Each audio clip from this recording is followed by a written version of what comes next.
Opa, olá, querido, graça e paz. Olha quem está aqui comigo, meu amigo, o apóstolo Eliésio Campos, amigo de longas datas. Nós vamos estar falando aqui sobre vários assuntos importantes aqui sobre ministério, família, vida com Deus, teologia.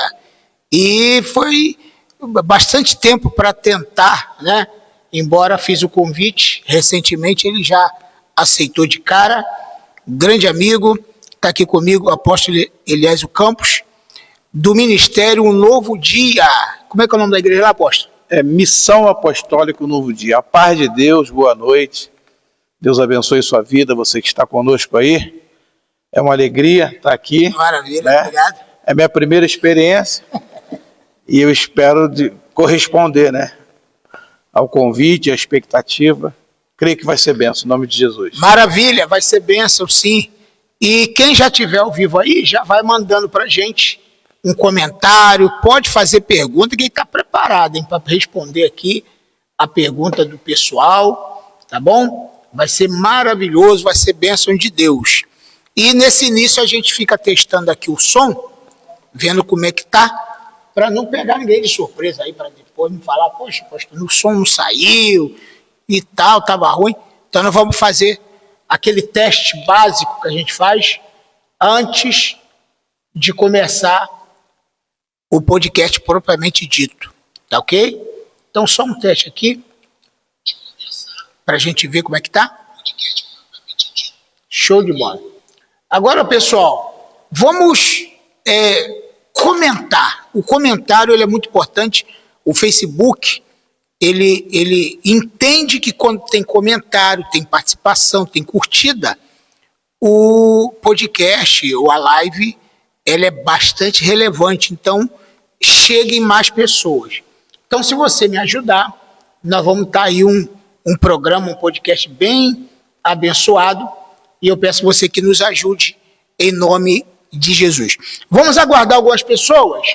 Eu só estou vendo uma pessoa ali ao vivo, mas vamos ver se a gente consegue mais pessoas, que eu falei também 8 horas, e nós começamos um pouquinho antes das 8. 2 minutos, 3 minutos antes, para a gente realmente dar esse ajuste aqui na mesa de som, no microfone, no computador, entendeu? Então, agora quando bater aqui, 8 horas certinho, nós já entramos, estamos ao vivo, e vamos ver se já tem pessoas participando conosco, para a glória de Deus.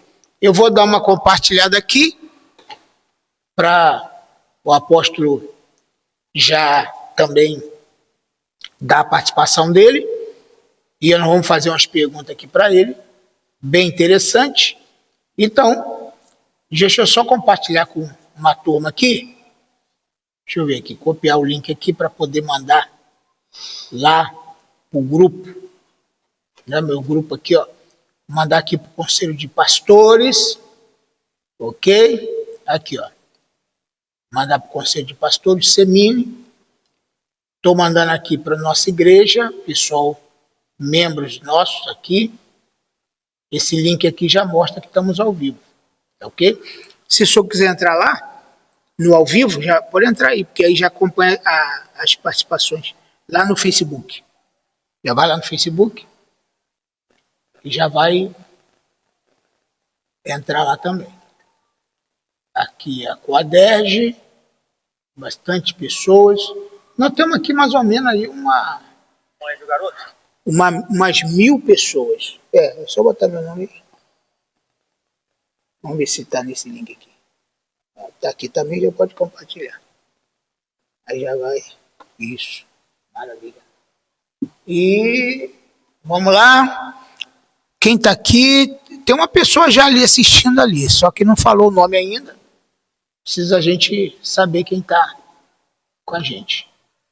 Já vi aqui o compartilhamento do apóstolo. Esse momento é um momento que demora um pouquinho, gente, para a gente poder alcançar o maior número de pessoas. Embora vai ficar gravado, não tem problema, se alguém perder, vai assistir no YouTube depois. Então vamos lá. Apóstolo Eliésio Campos.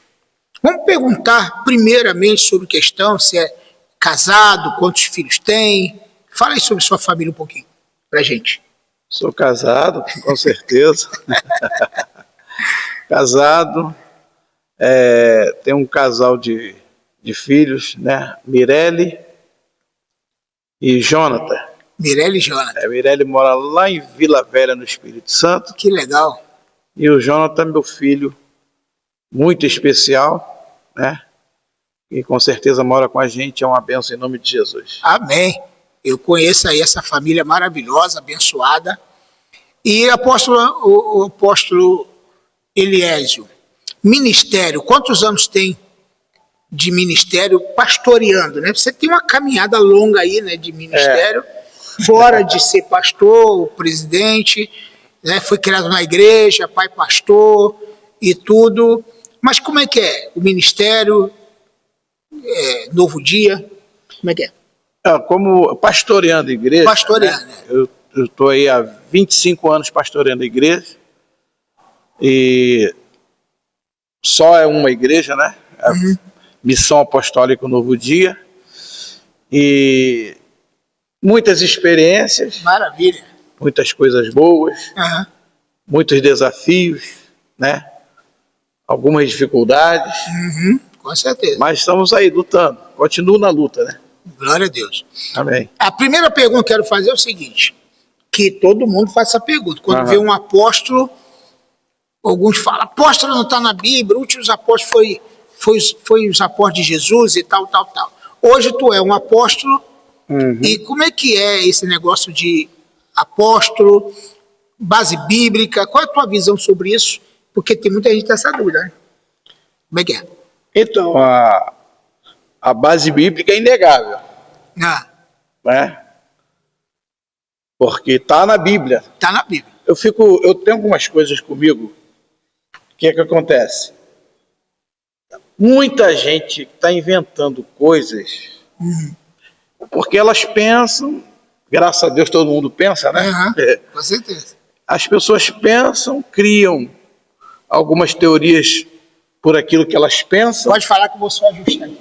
Por aquilo que elas pensam, então elas criam as teorias delas. Algumas transformam essas teorias em práticas, quando não em práticas, mas em conversas, né? Achismo, essas coisas. Eu acho isso, eu acho aquilo. Então, o apostolado ele é bíblico. A igreja ela começou como apostolado. E a igreja evangélica, infelizmente, que criou tantas coisas, não é só a questão do apostolado. A igreja evangélica ela criou tantas coisas em cima de tantas coisas, e tudo por causa do pensamento humano. E também, né, a gente precisa ser franco. Pode ser franco? Pode, vem vontade, aqui é para abrir o verbo. As pessoas criticam, né, quando encontram um apóstolo, que fulano é apóstolo, agora todo mundo é apóstolo, agora criticam. Mas criticam também, por exemplo, agora todo mundo é pastor. Criticam quando o pastor levanta um diácono. Todo mundo critica tudo. Critica tudo. Mas Ainda mais com o negócio de internet hoje. Mas isso é bom. Isso é bom por quê? Né? Porque, de alguma maneira, eu penso assim, né? Ajuda pelo menos as pessoas a refletirem mais. O problema é quando, né, e isso acontece, eu penso com a maioria, porque aquilo que a pessoa pensou, ela quer que aquilo seja a verdade absoluta. Né? E aí complica, porque não é. Né?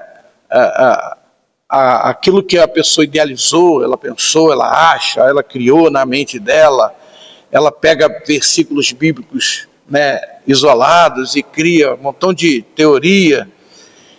E aí acontece que o problema está quando se quer impor, né, o seu pensamento, a sua ideia, o que você acha, aquilo que você criou na sua mente. Infelizmente a maioria está nisso aí, né? A maioria está criando coisas e querendo que a gente concorde. Esse é o problema. Esse é o grande problema. Né? Mas o apostolado está na Bíblia. Eu me sinto muito à vontade como apóstolo, né? Quem não se sente não pode aceitar. Se a pessoa tem dúvida, não tem como. Isso aí. Ele não tem convicção. Não se sente bem, né? E eu já ouvi eu já ouvi muitos pastores falar assim, depois de estarem 20 anos pastoreando, poxa, se eu soubesse que era assim, essa dificuldade toda eu não teria aceito. Ora, meu Deus, então não porque foi deixou 20 anos para fazer isso, para pensar isso. Exatamente. Não é verdade?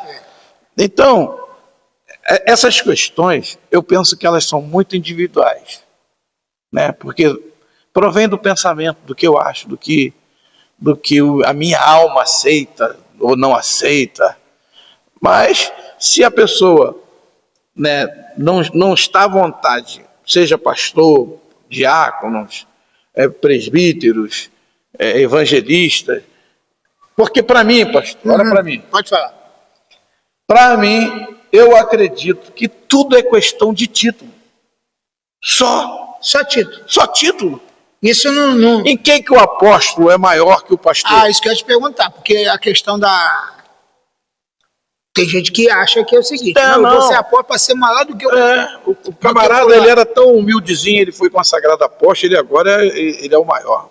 O cara era tão humildezinho, foi consagrado a pastor, ele agora é o maior. E aí eu fico pensando, em que o pastor é maior que alguém? Em nada. Pelo contrário, né? Tu tá entendendo? É o contrário, não é não? E aí a gente encontra tantos pastores por aí, né? Que a gente fica até difícil de caminhar com esses camaradas, porque se acham tão mais importantes que todo mundo. Mas algum tempo atrás, né? Vamos botar aqui uns 10 anos atrás, quando a onda de apóstolo estava muito maior do que agora, você não acha que alguns foram apóstolos com essa expectativa de ser superior? Foram.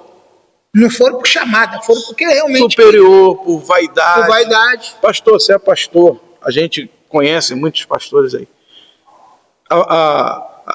Muitos pastores, não vou dizer a maioria, porque mas muitos pastores a gente vê que é pura vaidade.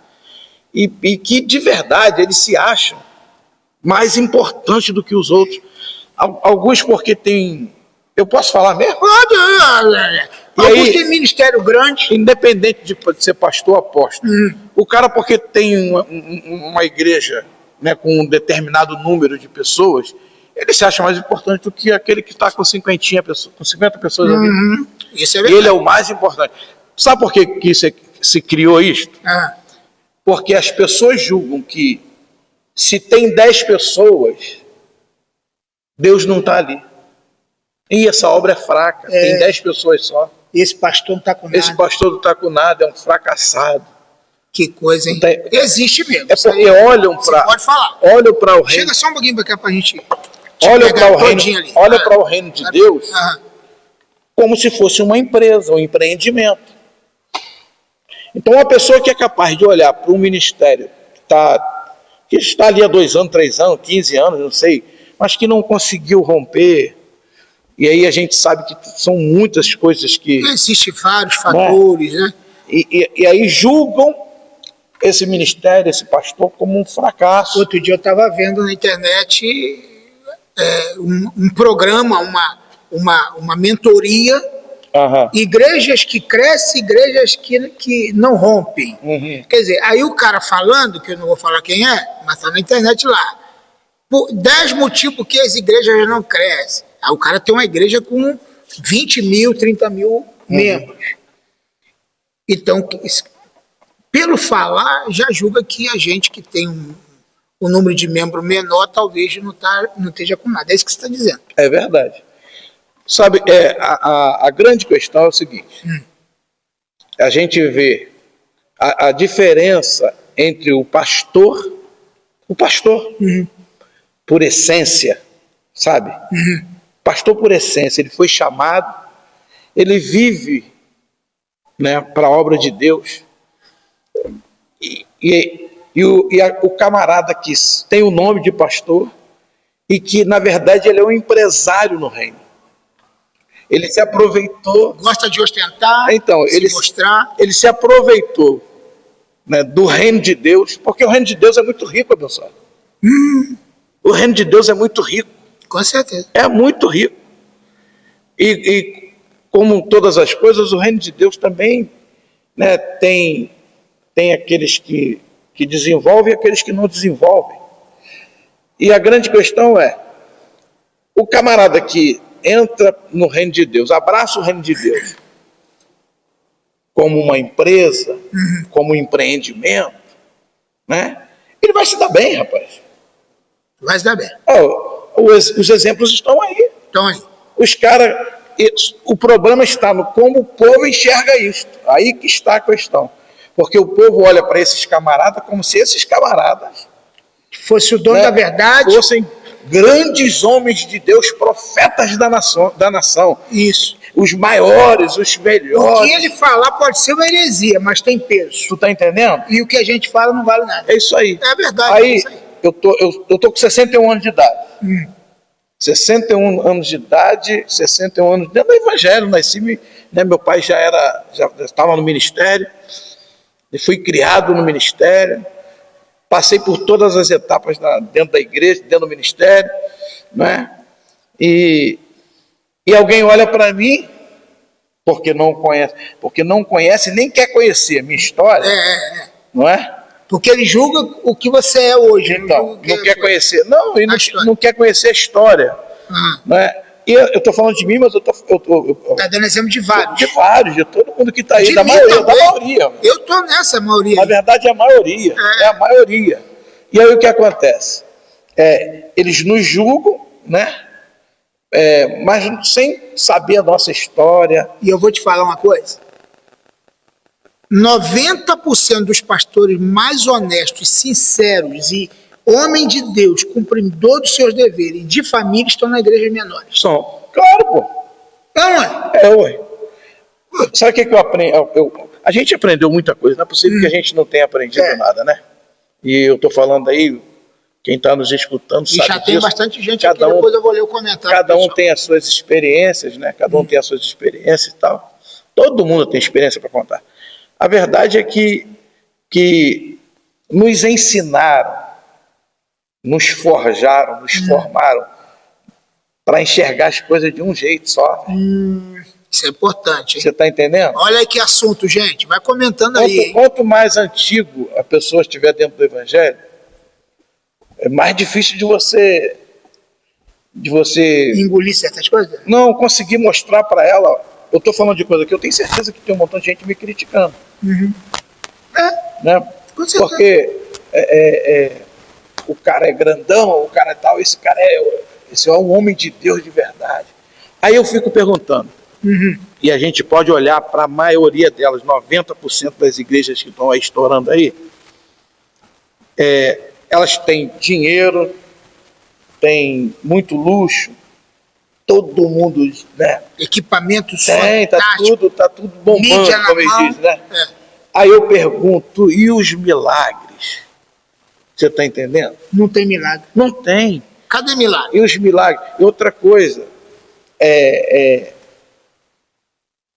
de verdade, se Jesus voltasse hoje, eu não estou julgando ninguém não, mas tem a questão do fruto e da árvore, né? Se Jesus voltasse hoje, como ficaria esse povo todo aí? Esse povo que vai na igreja para buscar. Esse povo não tem pastor, não. Tu tá entendendo? Eu acredito que eles não são pastoreados. O povo aprendeu ir para um culto. Olha só o que o povo aprendeu: ir para um culto para buscar bênção. Ir para o culto para buscar prosperidade. E as pessoas acreditam nisso? Acreditam. Sabe por que elas acreditam? Por quê? Porque tem ela está vendo uma empresa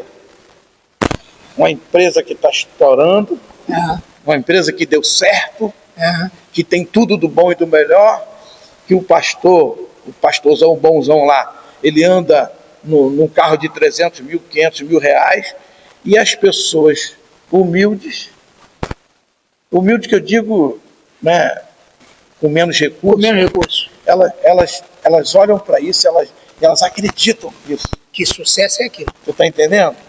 Só que, e elas? E o sucesso delas? E a história delas? Que histórias elas estão escrevendo?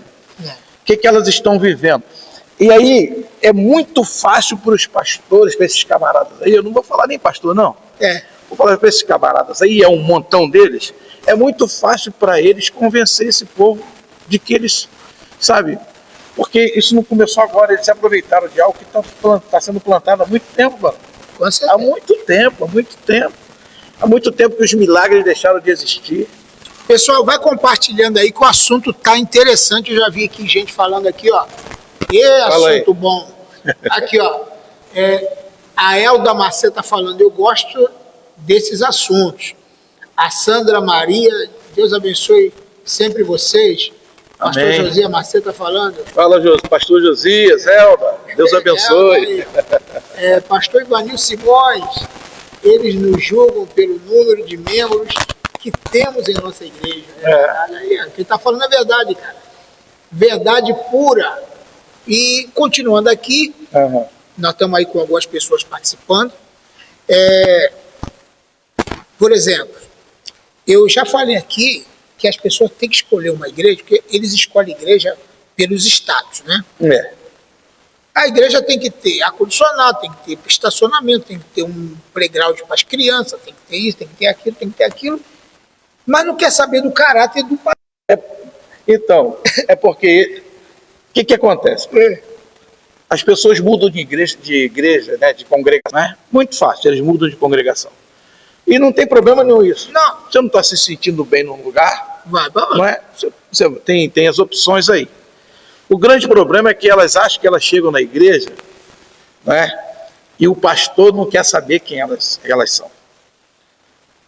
Todo pastor, vou falar para você que está aí, vai mudar de igreja, a igreja que tu for lá, a congregação, botar, né, a congregação que tu for, o pastor vai querer saber quem você é. Aí você chega naquela igreja e você não dá conta de querer saber quem é esse pastor. Isso. A história dele. Como ele começou, como aquela igreja começou, de onde ela surgiu. Porque tem muitas aí que estão bombando, mas foi fundada com rebelião. Debaixo de problemas. Entendeu? De infidelidade, de traições, de pessoas que... É a síndrome de Lucifer, né? De Ben-Jarrah, o nome dele era Ben-Jarrah, né? É a síndrome dele lá. Interessante que eles nunca falam que eles são melhores. Eles são iguais, né? Isso é para outra história. Mas vamos lá. Mas as pessoas não querem saber quem é. Quem é esse pastor? Por que não? Você precisa saber quem é o pastor, a história dele, de onde ele veio, de onde ele surgiu, o que ele ensina, a visão bíblica dele, porque o que a gente vê por aí, parece que as pessoas leem a Bíblia e ou não sabem ler, né, interpretar o que está ali, ou elas ignoram, entendeu? Ou não leem, não querem saber. Para mim, é o cumprimento daquilo que está escrito em 2 Coríntios 4:4. O Deus desse século cegou o entendimento. E as pessoas não entendem. Não entendem. Eu falo lá na igreja, pastor. Eu falo para quem quiser ouvir lá. Está vindo aqui para a igreja? Tem que procurar saber quem sou eu. Exatamente. Qual a minha história? Qual a história desse ministério? Sabe por quê? Porque eu vou querer saber a história de quem está chegando. Não é? E, infelizmente, o povo é uma bênção. E é por isso que tem muito camarada aí se dando bem. Porque o povo não é ruim, o povo é bênção, o povo é bênção. O problema é que a gente aprendeu errado. Muito errado. Está entendendo? A gente aprendeu errado. A gente, até nos nossos negócios, a gente sabe como é que é. Como as coisas acontecem. Por isso tem tanta gente que toma a volta, porque a gente confia, né? E aí, tem uma coisa que eu aprendi, que eu quero até passar aqui. Olha aí, ó. Anota aí, hein? Não é? Porque a gente fala, não pode falar mal do irmão, que não pode falar. A gente não pode, de maneira nenhuma, a Bíblia ensina isto, a gente não pode levantar falso testemunho do irmão. Defamar. Defamar a pessoa. Agora, fazer perguntas, fazer comentários. Se eu não comento, eu não faço avaliações. Se eu não perguntar para você sobre fulano, e fulano, quem é fulano, como é que eu vou avaliar fulano? A pessoa interpreta mal o texto que diz assim, não julgueis para que não seja julgado. Você já julgar. Está interpretando errado. Isso aí. Essas perguntas precisam ser feitas. Se eu quero respostas, eu preciso perguntar. Então, se a gente não faz comentários, e aí não tem nada a ver com falar mal de ninguém, detonar ninguém, tem que perguntar, quem é esse pastor? Vem cá, esse pastor aí, quem é? Veio da onde? Sei quanto tempo dessa igreja? A gente vê aí, eu passo direto aí, cada semana tem 2, 3 igrejas abertas aqui em Miguel Couto, aqui pela Luz Lembra, aqui pra tudo quanto é canto aí. Tá E não se sabe, as pessoas não querem saber de onde veio. Tá entendendo? Com certeza. Como surgiu aquele ministério, aquela coisa, essa questão todas aí. E aí fica o problema é que tá todo mundo frustrado. E aí causa o cara que fica em casa, né? Porque já está frustrado, ele não vai Todo pra igreja mundo nenhuma. frustrado. Ele acha que é tudo igual. Porque o cara chega numa igreja que tá cheio, surgiu de problemas e tá cheio de coisa lá dentro, e ele está acreditando que está indo para um lugar que vai ser bênção na vida dele. Daqui a pouco ele está indo para outra, está frustrado, está em casa, está parando, está desviando, né? E tudo por quê? Porque a gente foi mentoreado desde sempre, né? Nós somos da antiga aí, né? Isso não era agora. Não, isso é antigo. Eu penso que antigamente era pior até, porque a gente não tinha informações mesmo. Então o que o pastor falava, estava falado, e estava dito, e todo mundo tinha que fazer, e tudo aquela... Mas aí isso aí a gente acaba caindo em um problema mais sério ainda, pastor. Qual? Que é o problema da idolatria. Com certeza. Não sei se eu posso falar, pode? Com certeza. Isso aqui, meu, é o problema canal livre. Da idolatria. E isso hoje está pior. Está pior do que antigamente já era ruim. Antigamente, que eu digo, lá no meu tempo de garoto, já era ruim, né? Embora contribuísse para algumas coisas, né? Porque o respeito para o homem de Deus... Pelo menos tinha um respeito, né? O respeito para o homem de Deus era... Agora eu acho que é mais diferente. do que hoje, é bajulação demais. É isso aí. Idolatria. Não, na verdade é idolatria. É idolatria, né? Eles olham para o cara como o cara, né? Como o cara é tão grande, o cara é tão inatingível para eles, porque o povo está nisso aí. Os pastores aí que são inatingíveis, não têm acesso, né? Os caras... Para conversar com o pastor tem que falar entendendo? com a secretária, tem que fazer com não sei quem. E aí, para se criar esse acesso, o que eles estão aprendendo hoje? A bajulação. Tem pastor dando discipulado, né? Mas na verdade, ele está ensinando o povo a bajular ele. Tem cara que quer ser carregado no colo, mano. E aqui eu volto lá no início lá, sabe? O cara se acha. Ele é o maior da cidade, ele é o maior do bairro, ele é o maior... E eu quero saber no final disso tudo. Você está entendendo? O final disso tudo. Quando o Filho do Homem vier, porventura achará fé na terra. Porque nem disso eles falam. Fala, não falam. Não falam. Eu vi um pastor falando, um cara grandão aí, que fala assim, ó, aqui a gente não trata esse negócio de volta de Jesus, esse assunto não é aqui. O assunto dele é financeiro, é conquista, você vai ter, vai conquistar, você vai ganhar, você vai isso, vai aquilo, vai mudar de vida, esse 2025 vai ser o ano da conquista, da vitória, não sei o quê. O assunto é esse. É só isso. Não sou contra a pessoa, de vez em quando, ser motivacional também, eu acho que não, né? Você então, pode... Mas também só ter esse tema? Essa é o perfil da igreja do momento. É a igreja que prospera. Uma coisa, a gente, né, que eu falei ainda há pouco, não é possível que a gente não tenha aprendido, não é? Encher um templo com pessoas que se converteram já em outras igrejas, em outros lugares, né? Isso não acrescenta nada para o reino de Deus. Acrescenta. Não acrescenta. Porque o que tem de migração é o seguinte, o cara, aqui perto mesmo, a gente tem essa situação. O cara tem uma igreja grande, Hoje eu soube que tem 200 mil membros aqui desse camarada aí. Aí, o que acontece? Pegam a igreja e bota perto da gente. Aí o que acontece?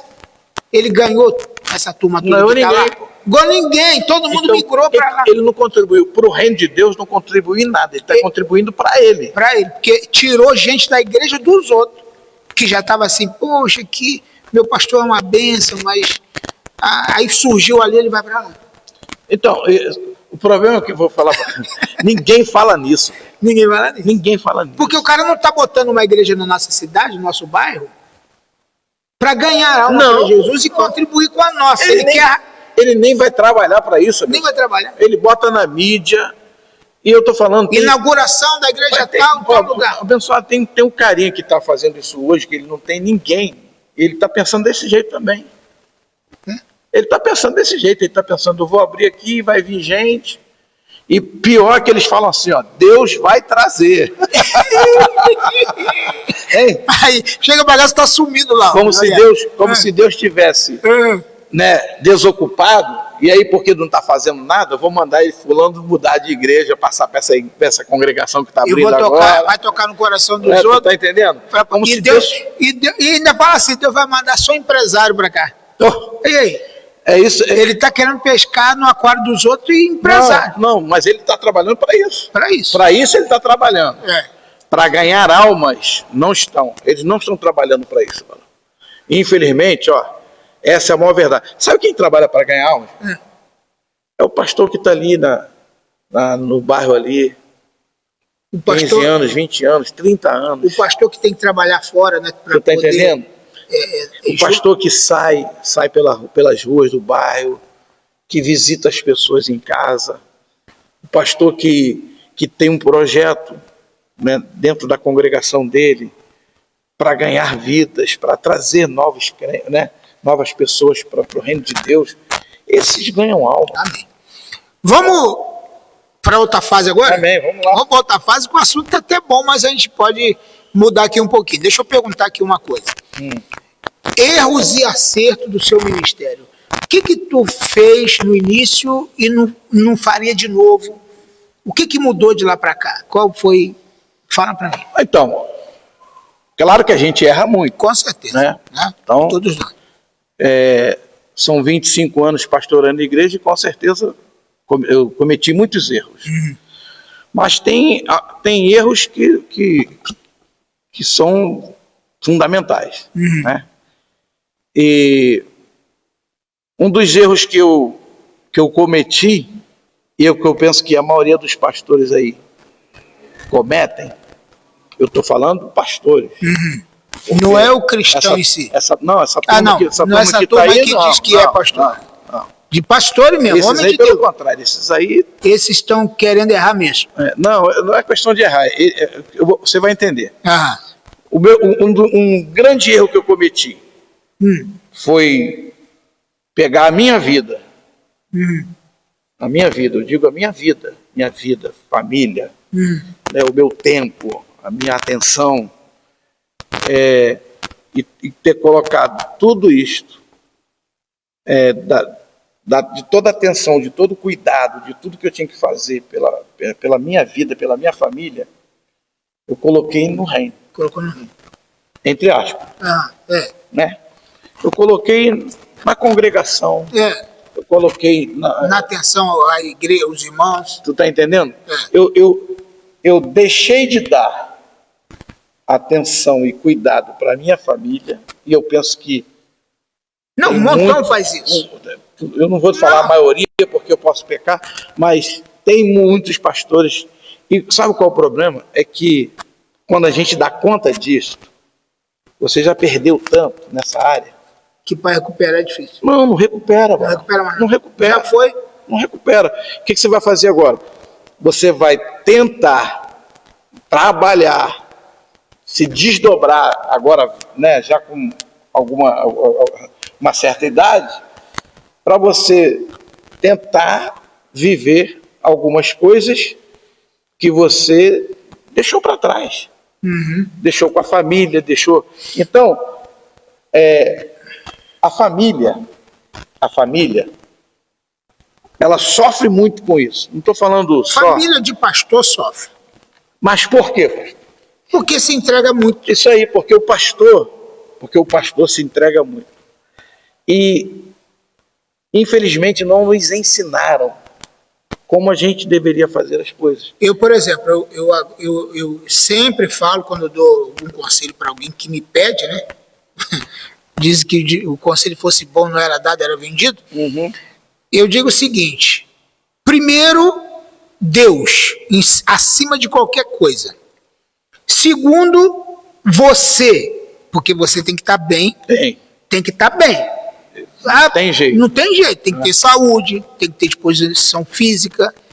Primeiro, segundo, você. Terceiro, a família. E em quarto, a igreja. A igreja. Hoje a gente aprendeu diferente. Né? Não, o reino de Deus, a obra de Deus. Quando você vai aplicar. Sofra eu, já ouviu essa frase? Muito. Sofra eu, mas não sofra a obra. Se eu fosse eu sozinho, era uma coisa. Sofre eu, mas você está no barco com todo mundo. É isso aí. Vai sofrer todo mundo. Então, esse erro, esse grande erro aí, como você pode reparar isso? E aí eu penso que a gente vai pegar a maioria dos pastores que estão dentro desse problema, porque o que já perdeu, né? Como vai recuperar? Não vai. Eu estou trabalhando hoje, eu estou trabalhando para eu estou trabalhando, eu estou ajustando a minha vida, sabe? Para não terminar os meus dias, né, com a minha família perdendo tudo que a gente perdeu. Então, não é questão de recuperar, que não vai. Não vai recuperar. Né? Mas eu posso viver algumas coisas com a minha família, né, já no final da minha vida. Não estou falando que eu vou morrer agora, né, mas eu posso ter alguns anos para desfrutar. Para desfrutar. E aí é nesse ponto que eu queria tocar. Que isso vai servir para todo mundo. Olha aí, pessoal. Né? Deus nos deu 24 horas. E aí está no meu projeto hoje isso.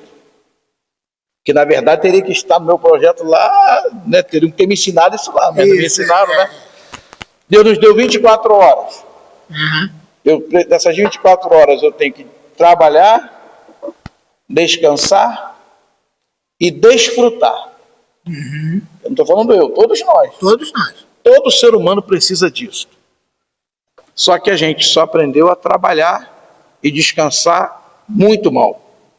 E desfrutar nada. Nada. Desfrutar nada. Não tem desfrute. E aí, agora não, agora as coisas estão melhores e tal. Mas há um tempo atrás aí, se visse um pastor, por exemplo, né, depois de um culto, numa pizzaria... Era o maior escândalo. Era criticado. Criticado. No mínimo iam falar que ele está na pizzaria com o dinheiro da igreja. Se encontrasse numa praia, pior ainda. Pastor na praia, então, passeando, poxa. Aí, pastor, entra na questão, e para você que está me ouvindo aí, né? Olha aí, pessoal. Entra na questão que, não, a minha vida, pastor, olha, eu trabalho, tenho meu compromisso com a igreja, em primeiro lugar, eu vou direto do trabalho para a igreja, tá. A maioria está indo para a igreja por obrigação. Quando ir para um culto, você vai prestar um culto, tem que ser para desfrutar daquilo, daquele momento com os irmãos, daquele momento com Deus. E tem muita gente indo para a igreja por obrigação, para cumprir uma tabela. O cara que toca... Sabe como é que eu fazia antigamente?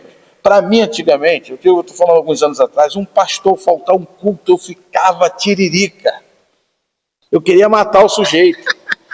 Porque para mim era impossível um pastor faltar um culto, cara. Hoje não, hoje eu penso muito diferente. E ninguém deixa de ir no culto lá na igreja, porque eu já expus esse pensamento lá. Eu aconselho até a pessoa não faltar e sair com a família. Vai desfrutar. Vai desfrutar. Se alguém falar assim para mim, pastor, tem minha mulher, meus filhos, querem dar um passeio, poxa, poxa, só tem domingo, o que eu faço? Vai com a tua família, pô. Vai sair. Não tem as pessoas, eu vou falar, é muita gente, tá? Que está indo para os cultos para por obrigação. Porque precisa mostrar para o pastor, para o líder dele, que ele tem compromisso. E com isso, quantas pessoas não estão indo para o culto sem levar um culto? Sem ter nada para oferecer? Porque o cara fala assim, não, eu tenho compromisso com Deus, eu tenho que ter, mas a esposa dele não, é outra coisa. Os filhos também são... Pastor, sabe o que eu penso hoje? Cara, se você se hoje você não cara, você está cansado, você está fadigado, o seu espírito está cansado, porque Davi falou sobre isso, né? Porque te abate dentro de mim, a minha alma, olha. E então, se quiser ficar em casa, né? Tudo assim, e do trabalho direto para casa, qual o problema? Qual o problema disso? Você está entendendo? Exato. Eu não estou falando. Aí o cara vai assim, não vai mais ninguém para a igreja, porque deixa de ser, hein? Não vai claro o quê? Que vai. As pessoas vão e vão com alegria. Vão com alegria. Só em você saber assim, poxa, se eu não for pro... Né, se eu não for para o culto hoje, meu pastor não vai me matar, né? Só em você já saber disso, eu penso que já é um alívio. Já é um alívio. Já é um alívio. Você vai porque as pessoas têm compromisso. Não tá? Isso. Ninguém deixou de ir no culto lá na igreja porque eu já expus esse pensamento, eu já expus. Amém. Bom, o apóstolo Elias falou que já cometeu vários erros e um deles é justamente se entregar demais e não dar prioridade à sua própria vida. E tem um texto que eu gosto muito, que a Bíblia fala assim, o que adianta o homem ganhar o mundo todo e perder a sua alma? Tem gente que interpreta, que é errada essa interpretação, a alma pensa que é perder a salvação. Perder a alma é perder a vida. Perder a alegria. Perder a alegria, perder o desfrute, perder a alma. O que adianta ganhar o mundo todo e você não desfrutar de nada? É isso que a Bíblia fala. Nada. Perder a alma. Então eu gosto muito de entrar no sentido original da palavra para poder entender. O que adianta o homem ganhar o mundo todo e perder a alma? Perder a alegria, perder o contentamento, perder a felicidade. Quantos homens aí, né, estão ganhando o mundo todo, mas está infeliz, está com depressão, está com angústia. E pode até acarretar em coisas piores. Mas acarreta. Acarreta em coisa pior. Agora, outro assunto aqui importante aqui, olha como é que está o negócio quente, hein? A pergunta que eu quero fazer é o seguinte, apóstolo. Antigamente, tu foi criado em igreja, eu me converti já adolescente, jovem, né? Claro que tu tem muito mais experiência que eu, pai pastor, eu nunca tive pai pastor. Mas o seguinte, antigamente a burocracia para aceitar um membro na igreja era assim, né? Tinha que vir com a certidão de casamento para provar que a pessoa era casado, e se viesse de membro de outra igreja tinha que vir com carta de mudança. Como é que a gente hoje se vê essa questão do congregado? Existe essa palavra na Bíblia, congregado? Eu nunca vi, pelo menos.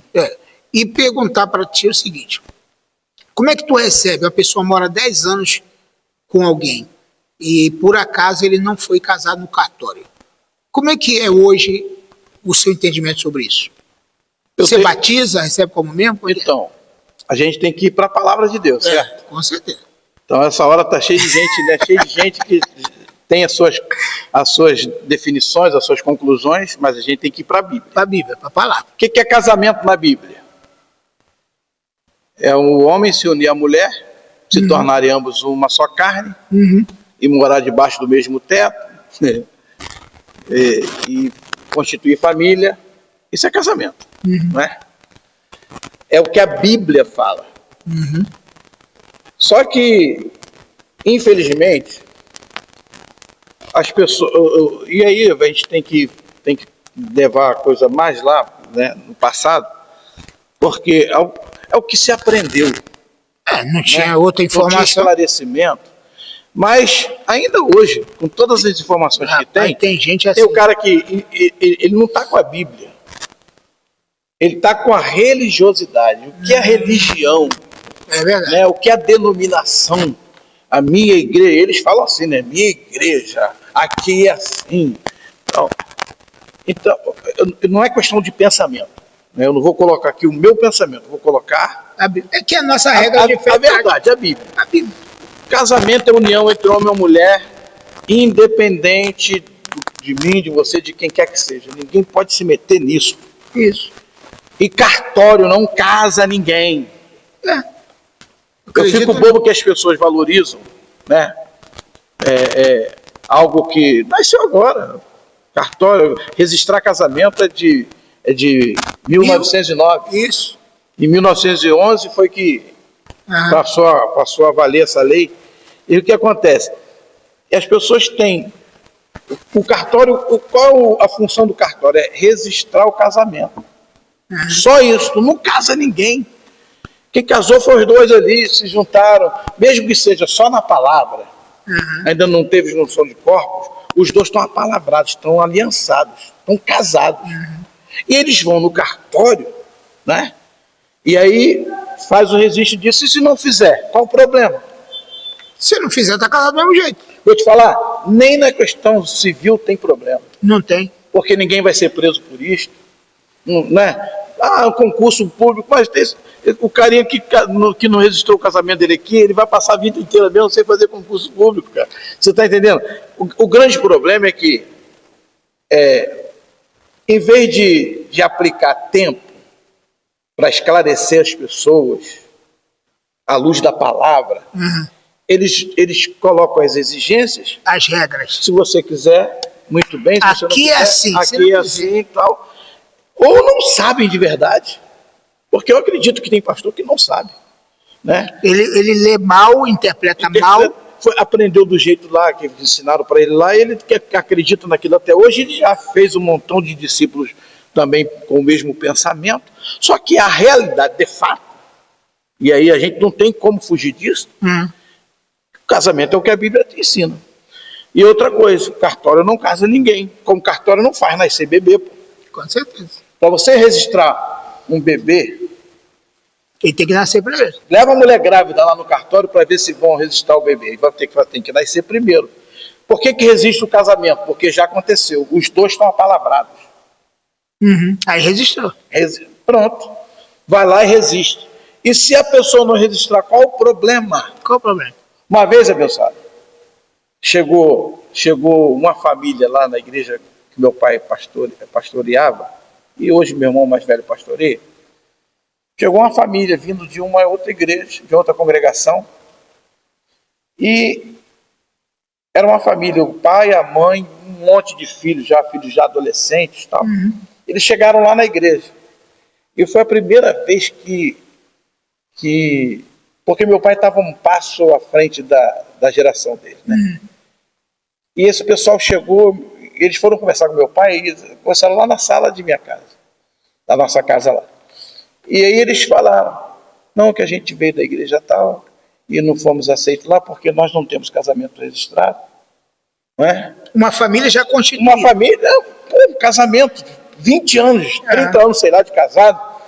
E o meu pai abraçou aquela família, eles ficaram na igreja, eles participaram das coisas na igreja.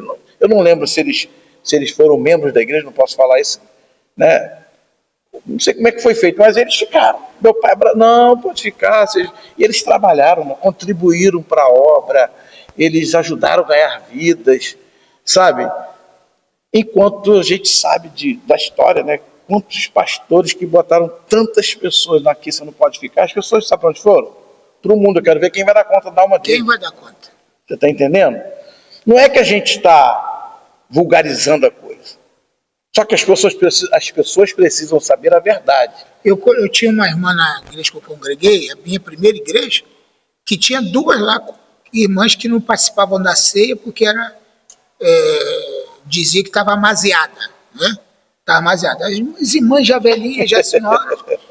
E no dia da ceia, elas ficavam lá no cantinho lá delas, mas trabalhavam.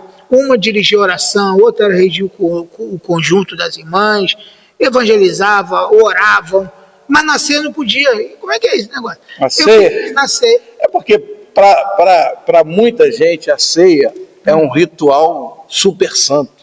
E chama até de Santa Ceia, né? Que a Bíblia não chama. Não chama. Viu? Não é? E a ceia é algo tão assim, a ceia é um memorial. Na verdade, a ceia do Senhor, ela serve para nós de verdade como um ato profético. O que é um ato profético? Ato profético é aquilo que você faz que está apontando para o futuro. E foi o que Jesus fez. Jesus se assenta à mesa com os discípulos. No meio de tanta comida, ele tira aquele pão e o vinho. E ele tira aquele momento ali com os discípulos. E na verdade, ele estava determinando ali. Era um ato profético. Tanto que ele fala, essa é a última ceia. Ceia significa refeição, pequena refeição. Nem isso as pessoas sabem. Nem sabe. O que é ceia? Ceia é uma pequena refeição, uma pequena... É um ato para marcar. E o que Jesus fez? Jesus fez um ato para marcar, um ato profético, apontando para o futuro. Ele fala assim, olha, é a última ceia.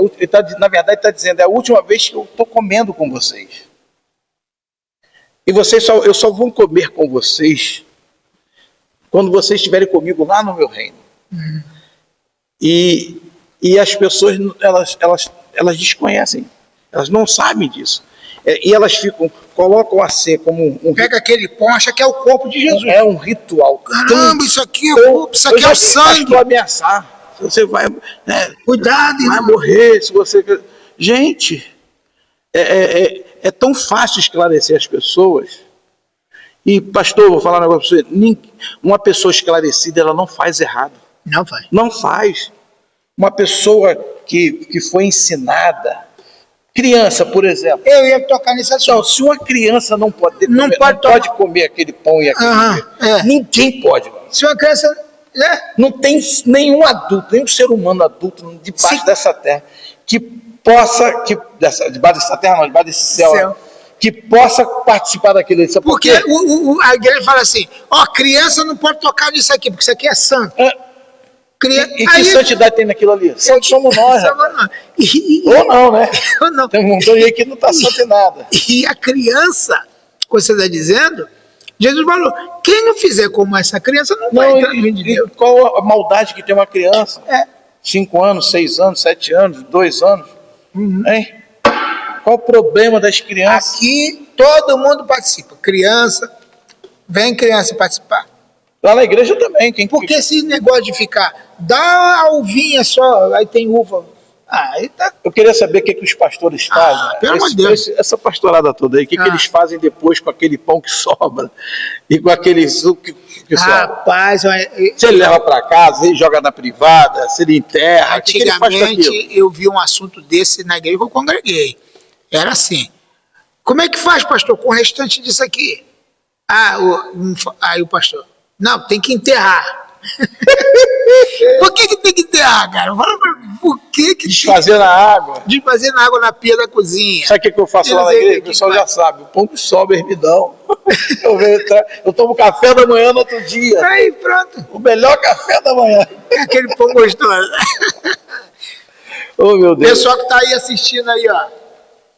O pastor José falou aqui, última refeição do dia, que era a ceia. A Elda, verdade, meu Deus, isso é muito bom. A Elda falando. Conhece aqui Guto M. Guimarães? Guto? Guto, né? Cagudo. Não. No cartório apenas é lavrado uma escritura pública. Só isso. Né? É o registro. O intuito exclusivo de registrar só o regime. Tá certo aí, Gudo. Deus abençoe sua participação. Amém. Aí, tá bom?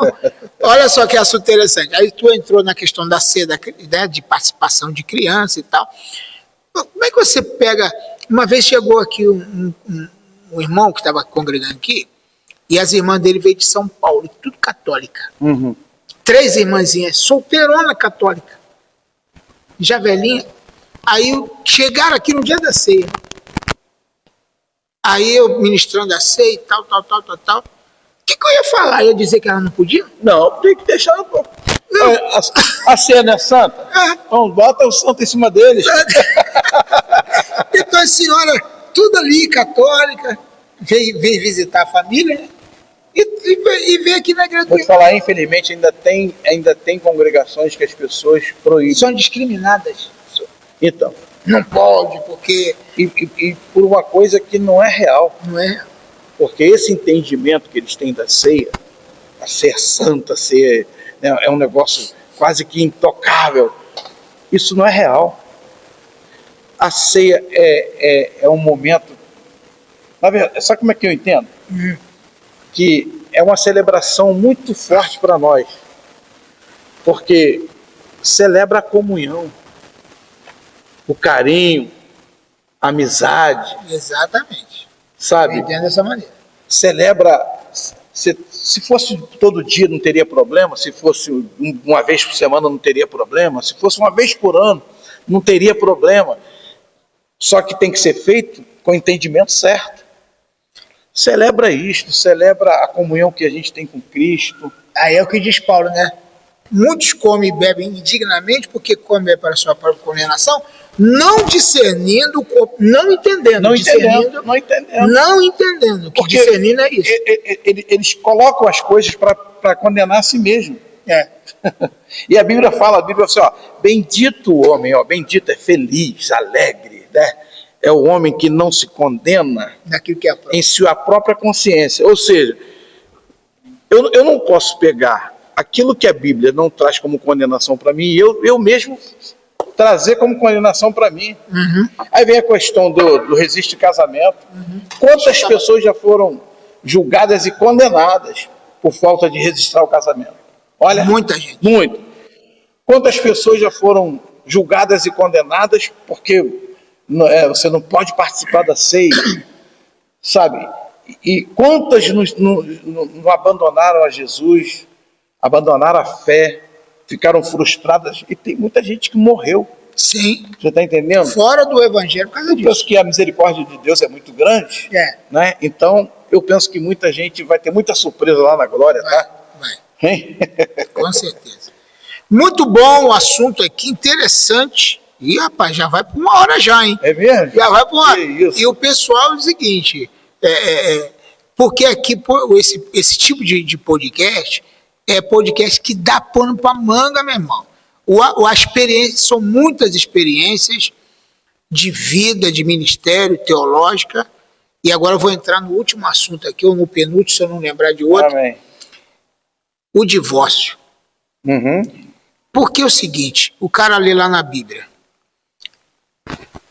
aquele que repudiar sua esposa, está lá em Mateus, e casar com outra, comete adultério. Eu entendo o seguinte, vou dar minha opinião para você dar a sua. Repúdio, está claro no dicionário em qualquer lugar, é mandar embora, abandonar, repúdio. Então, se o cara repudiou a mulher e casou com outra, ele não legalizou a situação. Aí ele comete adultério. Não teve um acordo ali. E tem gente que confunde repúdio com divórcio. O que você acha do cara divorciado poder frequentar a igreja, ser membro e tal? Fala. Então, essa conversa do divórcio, que está lá, está no Novo Testamento, né? Jesus conversou sobre isso. As pessoas que chegaram para conversar com Jesus sobre isso, elas estavam querendo pegar Jesus, né? Com certeza. Então, a gente aprende na palavra de Deus que tudo tem sua hora. Então, as respostas de Jesus foram para adiar o momento dele. Você pode ver lá. As respostas de Jesus. E não tem confusão. Se você ler ali, Jesus estava respondendo para quem já tinha uma resposta. Se ele desse uma resposta diferente, a coisa ia ser antecipada. Ele muitas vezes não entrava em assunto mais polêmico, mais profundo. Tudo tinha hora. Tinha hora. Jesus respondeu sobre o divórcio de acordo com a resposta que a pessoa já tinha. Mas vamos lá. A gente pode fazer isso hoje aqui também. Porque tem os dois lados aí. Mas eu vou para aqui, para a palavra. Tá? Perguntaram por que Deus permitiu Moisés dar carta de divórcio? E foi Jesus quem respondeu. Né? Por que Moisés deu carta de divórcio? Por que foi permitido Moisés dar carta de divórcio? Primeiro ponto, Deus não deu carta de divórcio. Até porque Deus não casou ninguém. E Deus hoje não está casando ninguém. Porque esse negócio de... Se Deus tivesse casado um monte de gente aí, que tu fala aí, Deus tinha errado muito. Era o cara que teria cometido mais erros seria Deus. Deus não casou ninguém. Porque, meu irmão, de casamento que não deu certo... E eu vou falar... Ainda mais casamento arranjado, profecia. Não, casamento que não deu certo, mas que estão juntos, e que não deu certo nunca. Ainda continuam juntos, mas não deu certo nunca. Está dentro das igrejas. E tá na vida também. E estão juntos por outras coisas. Você encontra homem e mulher casados, vivendo há 40 anos, casamento, 40 anos, e eles abrem a boca e falam 40 anos, mas que não deu certo, mas eles estão juntos, tá bom? Por causa de vários motivos. Crente ou não, tá aí, por muitas coisas, tá? Então, se fosse Deus estivesse casando essa renca toda aí, né? Porque as pessoas esquecem que quem escolheu foram elas. O seu casamento fala para você aqui que está me vendo aí. Você que escolheu. Se tá bom para você ou se tá ruim para você, foi você que escolheu. Ponto. Então, Deus não errou nisso aí. Então, Deus não tem que dar carta de divórcio para ninguém. Como não teve, Deus não deu carta de divórcio para ninguém. Deus permitiu Moisés, quem escreveu as cartas de divórcio, que redigiu, né, as cartas de divórcio, foi Moisés. Profeta Moisés, eu quero separar. Vamos lá. Permite. E por que Deus permitiu? Porque Deus é bom demais. Deus é bom demais. E se Deus permitiu lá na lei, porque lá era olho por olho, dente por dente. Se lá na lei Deus permitiu que Moisés desse carta de divórcio, por que Deus não permitiria hoje? Ele ia mudar em quê? Ele hoje também não casou ninguém. Lá na época de Moisés ele não casou ninguém, hoje ele não está casando. Existe aquela palavra, né? O que Deus uniu não separa o homem. Então, né? vamos lá. Como é que é isso aí? Então, isso aí não está dizendo de fulano com fulana. Deus está falando, isso aí está falando do casamento, dessa instituição. O casamento é para unir. Então, é o que Deus. O casamento é uma instituição que Deus uniu. Então, abençoado, qual o nosso problema? O casamento. Deixa eu só concluir aqui essa parte aqui. Então, Deus não casou ninguém, então Deus não tem que dar de carta de divórcio para ninguém. Deus permitiu Moisés dar carta de divórcio. E por que Deus permitiu? A resposta foi dada por Jesus. Pela dureza do coração. O que é dureza do coração? Cara, o camarada está 10 anos com a mulher. A mulher deixou de amar esse cara por tantas coisas, tantos fatores. Porque o amor, ele morre. O amor, ele se transfere. Se transfere. Isso não quer dizer que a gente é ruim, não. Essas coisas são coisas da vida, acontece. A mulher ficou com o cara 10 anos, mas ela agora não gosta. Ela perdeu o amor pelo cara. Aí é a questão do coração endurecido. O coração dela endureceu para aquele homem. Ela não tem mais amor por ele. E tu acha que Deus, se lá em Moisés ele permitiu, ele não vai permitir que essa mulher hoje, né, se separe? Ou ele vai obrigar essa mulher a ficar infeliz por mais 30 anos, 40 anos, em nome de quê? O grande problema é que a gente está transferindo, né, as decisões que a gente tem que tomar, as escolhas que a gente tem que fazer para Deus. Então, Deus não casou ninguém, nem está casando ninguém. Você casou, você se resolva. Se vai dar certo ou não, é com você. Qual é o problema da igreja? Agora vamos lá. Qual é o problema da igreja? O problema da igreja é que nós estamos tratando uma instituição legal. Por que Deus instituiu o casamento? Para moralizar. Você está entendendo? Para moralizar a sociedade. Então, a gente está colocando o casamento como uma instituição legal. Legal. Como não é. O casamento não tem uma lei que obrigue ninguém a casar, varão. Não tem lei que obrigue ninguém a casar, cada um vai casar se quiser. Não tem lei que me obrigue a casar, que obrigue ninguém a casar. Então, o casamento não é uma instituição legal. eu estou falando pela Bíblia, tá? O que Deus criou. Transformaram isso aí é problema Eu não. acredito que uma instituição legal é família, né? O casamento em si, não. Deus instituiu o casamento como uma instituição moral. Foi para moralizar a sociedade. Olha, casamento é para moralizar. É uma instituição moral. Então imagine hoje, é sério isso. Sim. Imagine hoje, porque quando você fala em casamento, você fala em família, obrigatoriamente. Falou em casamento, Fala em família. família constituída. Imagine hoje se não tem isso hoje. Se Deus não toma a providência de moralizar isso. Então, a bagunça que estaria hoje. Não é? Se a coisa já moralizada, já está tudo meio estranho, né? Então, tu imagine hoje, sem esse entendimento de família, de casamento. Aí vem, né, uma lei no país e legaliza esse negócio.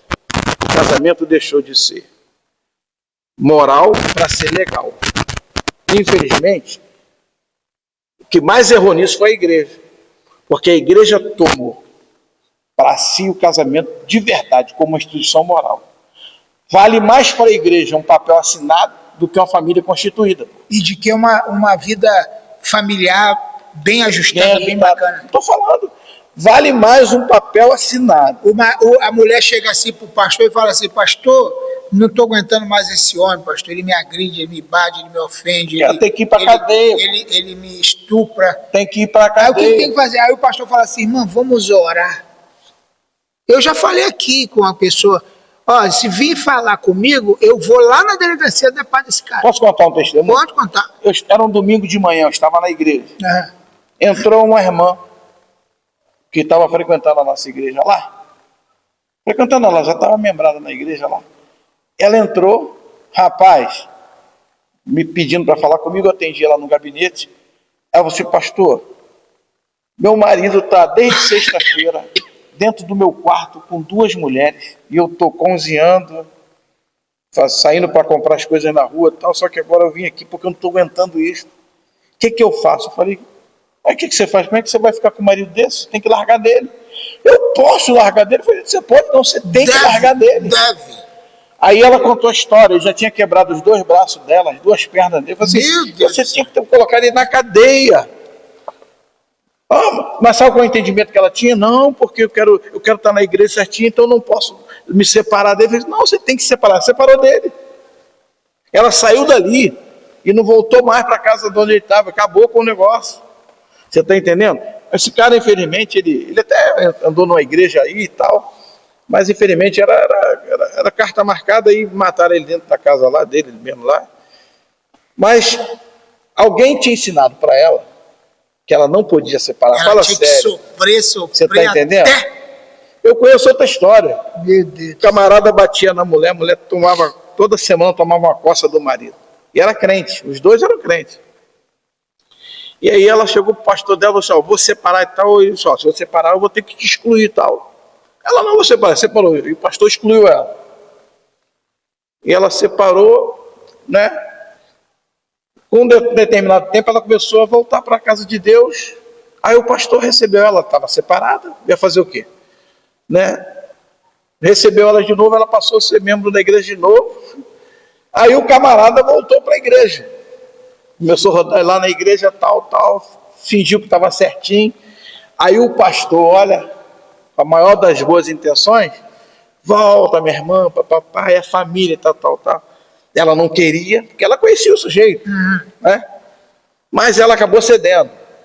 Voltou. Na primeira semana, ele deu uma coça nela. Meu Deus. Aí, beleza. Ela separou dele de novo, foi lá no pastor. Ele: minha irmã, amém, você separou tal, agora pode. Agora ele não excluiu ela. Tu tá entendendo? É coisa de cabeça, não. É coisa que o pessoal que não entende ou não quer entender. E aí bota as pessoas nessas situações. Filhão, é sério que eu vou falar isso aqui, ó. Pode falar. Não me julgue, não. Pense primeiro no seu casamento. Raciocínio. Qual o problema de alguém que não ama mais, que não tem mais jeito, é algo que não tem casamento, não tem aliança, não tem mais nada. Qual o problema de se separar e viver a sua vida? Qual o problema? Ser feliz? Uma má interpretação do que Paulo falou. O homem, a mulher está ligada ao homem até ele morrer. Morrendo o homem, a mulher está ali para casar, não sei o que, não sei o que. Está lá em Romanos capítulo 7, versículo 1 em diante, 4. Gente, tem que entender aquele versículo lá. Sabe o que dói, pastor? É que tem um montão de gente que está agora me julgando, falando até contra mim, porque tem um papel assinado, mas que é infeliz. É infeliz. É infeliz porque ele nunca soube o que é felicidade. Nunca soube. Não tem prosperidade na vida. Não é fiel com um montão de coisa, mas tem um papel assinado. Que vale esse papel. Mas não é fiel com um montão de coisa, não é fiel com um montão de amigos, não é fiel com a própria congregação onde está. É sério isso, as pessoas, infelizmente, pastor, ensinaram as pessoas a viver uma ilusão. Você não acha que nós estamos num tempo assim de, vamos supor, tu está falando claramente, expondo toda a verdade, pensamento. Eu acho que chegou na hora da igreja abrir os olhos do povo, né? Tem que abrir. Chegar e falar a verdade. Tem que abrir, tem que abrir. Chegou a hora. Tem que deixar de enganar o povo. Tem que, na verdade, tem que abrir mão da religiosidade. Cara, não é o que a sua denominação, o que você aprendeu. Olha quantas coisas eu aprendi que estava tudo errado, velho.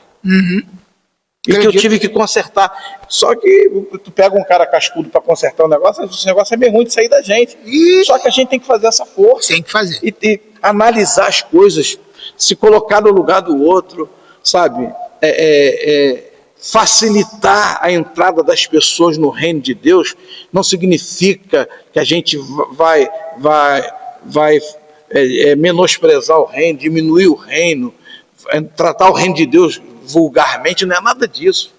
Tudo que é esclarecido pela verdade não está na palavra? Está na palavra. Quando você conhece a verdade, você fala assim, é assim. É o que a Bíblia fala, o meu jugo é suave, meu fardo é leve. É leve, não tem nada de pesado no Evangelho. Não tem nada de difícil, é tudo leve, tudo fácil. E Jesus falou também, conhecereis a verdade, ela vos libertará. Quando a pessoa é liberta da escravidão, do jugo da religiosidade, meu irmão, é um alívio. Do encantamento religioso. Você quer saber da verdade? A maioria dos pastores, dos líderes aí, eles querem as pessoas sem entendimento. Preferem, porque vai manter a pessoa no capricho. Fica manobrando as pessoas. Manobrando, dizendo o que as pessoas têm que fazer, o que não tem, o que é, o que não. Fala sério, rapaz. Esse tempo acabou, pastor. Olha, esse tempo acabou. É tempo dos pastores levantar, estudar, deixar esse negócio da axiologia para lá, né, porque o carinha ali está falando, o cara está falando algo lá, mas ele está dando no dinheiro e você está onde? Você está entendendo? Você está indo pela cabeça. Esse negócio que tem agora de, eu sou seguidor de fulano, eu não sou seguidor de ninguém, mano. Eu assisto o seu vídeo, mas eu não sou seguidor seu nada, não. É assim. Eu assisto os vídeos no YouTube aí do negócio. O nome que dá é seguir. O nome, infelizmente. Eu não sigo ninguém nada, não. Não, tem um pessoal aí que segue mesmo. Não, tem que o cara sai daqui de Nova Iguaçu para ir numa igreja, não sei onde, para ouvir. O cara aí quer seguir aquilo. Meu irmão, ouviu, é bom, sabe? Absorve aquilo para você, aplica na sua vida. Mas tu não tem que ficar doido com esse negócio, não. Ficar, poxa, você tem que construir a sua história. Eu vou te falar, a história tem altos e baixos. A história tem fracassos, tem acertos, sabe? O problema é que estão querendo dizer para nós que você você nasceu para dar certo. Tudo bem, eu nasci para dar certo.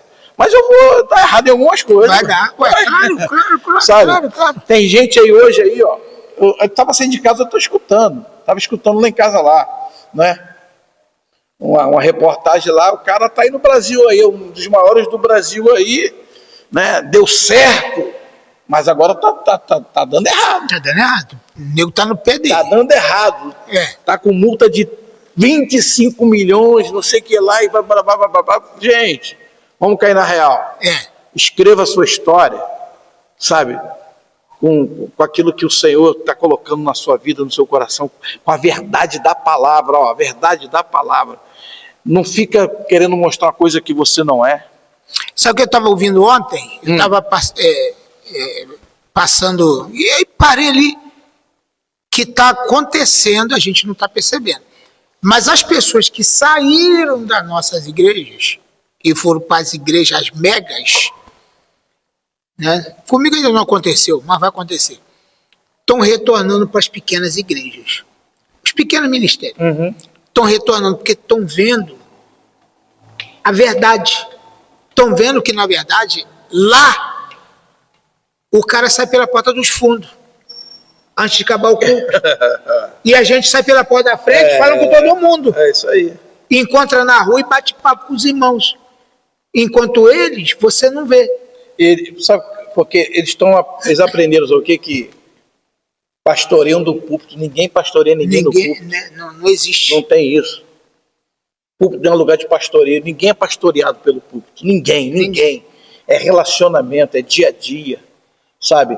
É estar junto, construir a mesma história. Como igreja, tá entendendo? Mas não. Tá cada um aí, cara. Eu tenho um amigo que estava numa certa igreja que ele topou o pastor, de repente deu uma sorte de topar o pastor no corredor da igreja. E falou, pastor, eu quero falar com o senhor urgente, pastor. O senhor me dá uma atenção? Ele falou, tô com pressa. Fala com a secretária ali, marca um dia. Olha aí. E o cara estava quase se matando, que na verdade ele estava com depressão fortíssima. Mas queria conversar com o pastor. É os pastores que eles têm. É o pastor que eles têm. Os pastores que eles têm, que pastor, eles querem ter. Hein? Falei, tem pastor aí, cara, que você nem sabe, nunca apertou a mão dele. Sabe o que acontece? Sabe o que acontece na maioria desse pessoal aí?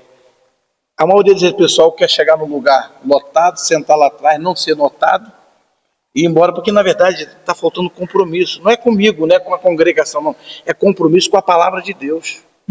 Você está entendendo? Porque estar perto de mim, uma hora você vai mostrar quem você é.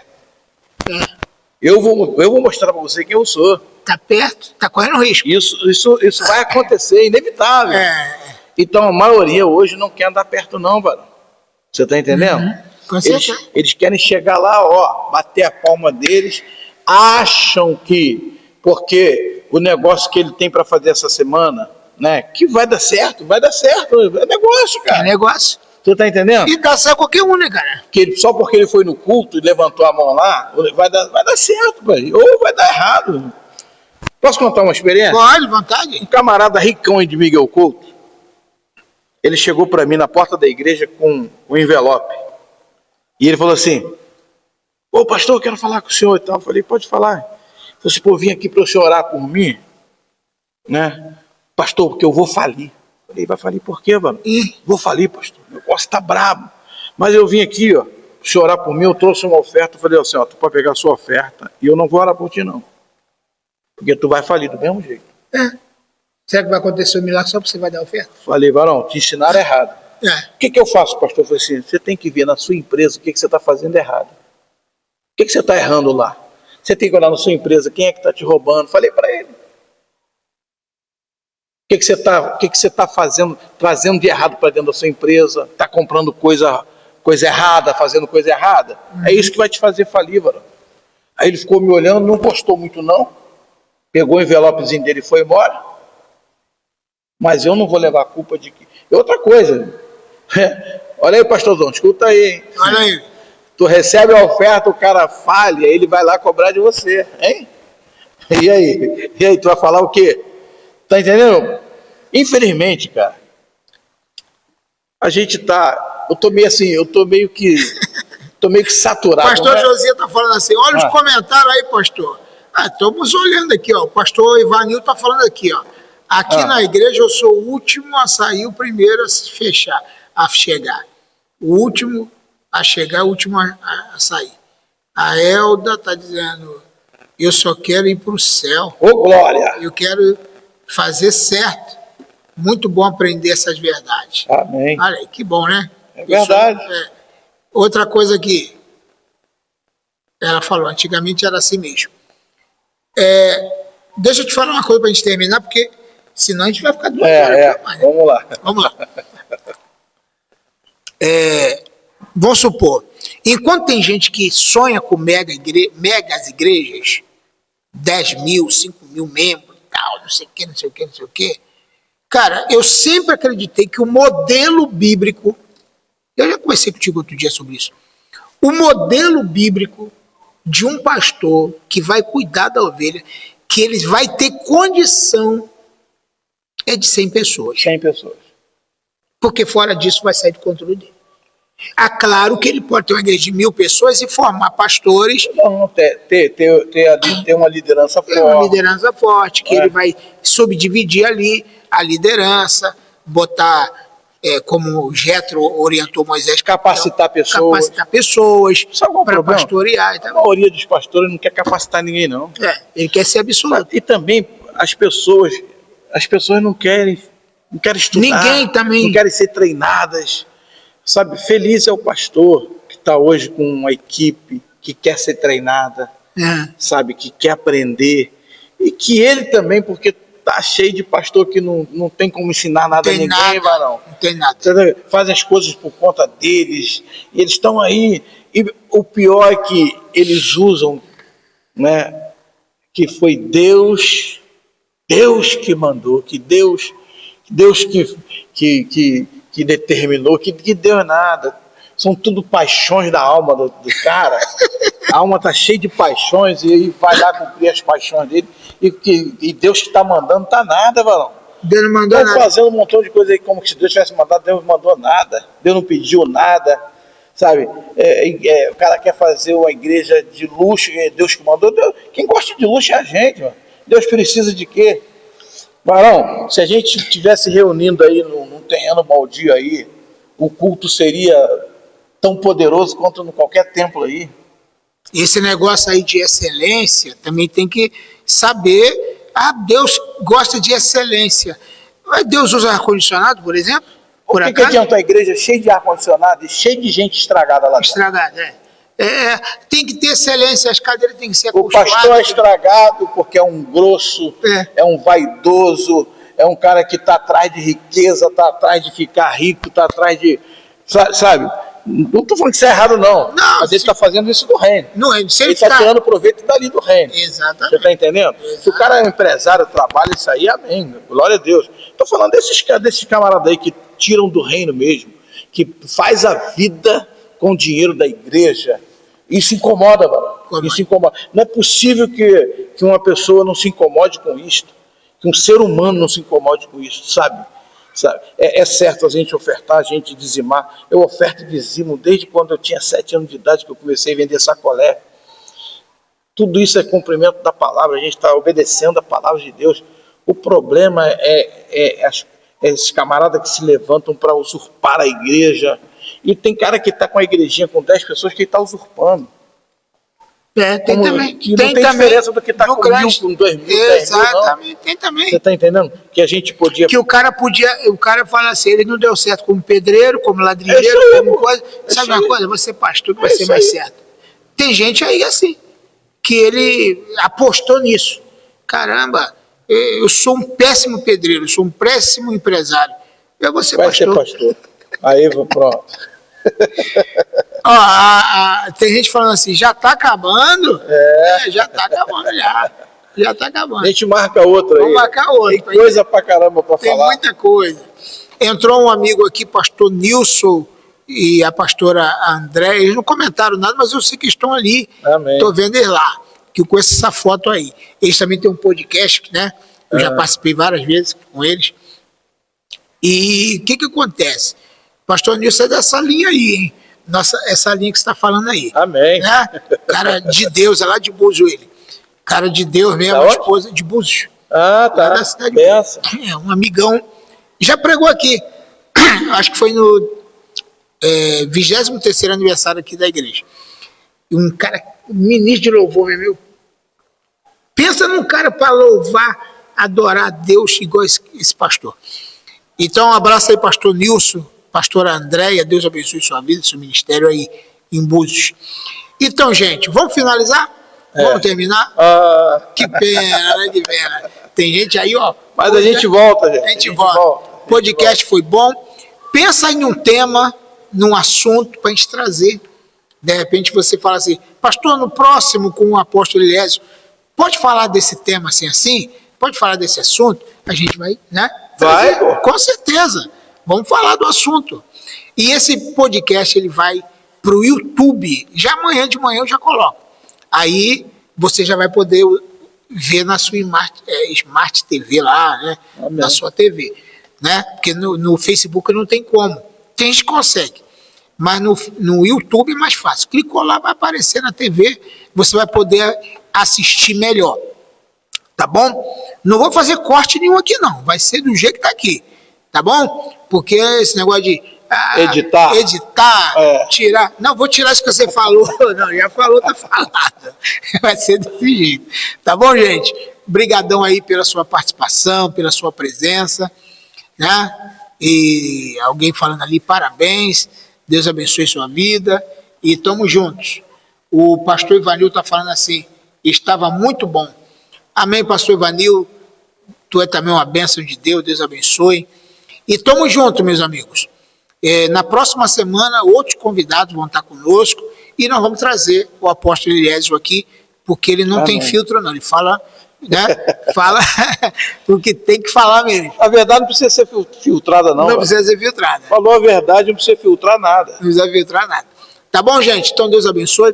Faça uma oração aí, terminando aí esse trabalho, esse podcast, abençoando aí a vida dos irmãos. Eu quero agradecer. Amém. Né? É minha primeira experiência. Né? De muitas que vai ouvir. Eu só lembro de estar assim numa mesa assim. Tem muitos anos, quando eu participei de alguns programas de rádio, mas eu era garoto ainda. Mas uma alegria, principalmente o pessoal que está com a gente aí. O desejo do meu coração é que Deus abençoe sua vida, que Deus ilumine o seu entendimento, que você possa de verdade conhecer a palavra, ser instruído pela palavra, não é pelo que aquilo que o homem está falando, é o que Deus fala, que a palavra de Deus nos ensina, que é inconteste. Ninguém pode contestar a palavra. Esse é o desejo do meu coração, que você cresça em Deus, você prospere, tá bom? Estamos aí. Amém. Vamos orar? Vamos orar. Senhor Deus e Pai, Pai Celestial, nós te louvamos, ó Deus, e te agradecemos. É verdade. São tantas as oportunidades que o Senhor nos concede, ó Deus, e hoje estou vivendo aqui, Senhor, mais uma oportunidade. Eu quero te agradecer, agradeço pelos irmãos que estão conosco, pastor Paulo César, família dele, Senhor, em nome de Jesus. Que o Senhor possa continuar conosco, nos sustentando, nos orientando, que a tua palavra seja sempre luz para os nossos pés. Ó Deus, que possamos caminhar, ó Deus, pela firmeza da tua palavra. Nós te louvamos e te agradecemos, fazemos no nome de Jesus Cristo, Senhor que vive sempre, amém, graças a Deus. Graças a Deus. Então, queridos, até o próximo. Amém. Assiste lá no YouTube, já amanhã de manhã já vai estar no ar, e compartilha com o maior número de pessoas possível. Aquela pessoa que tem aquela dúvida, puxa, esse assunto foi falado, fulano me perguntou essa semana, vou mandar para ele. É isso aí. Não é assim? É isso aí. É por aí. Deus abençoe. Amém. Beijão no coração, tá?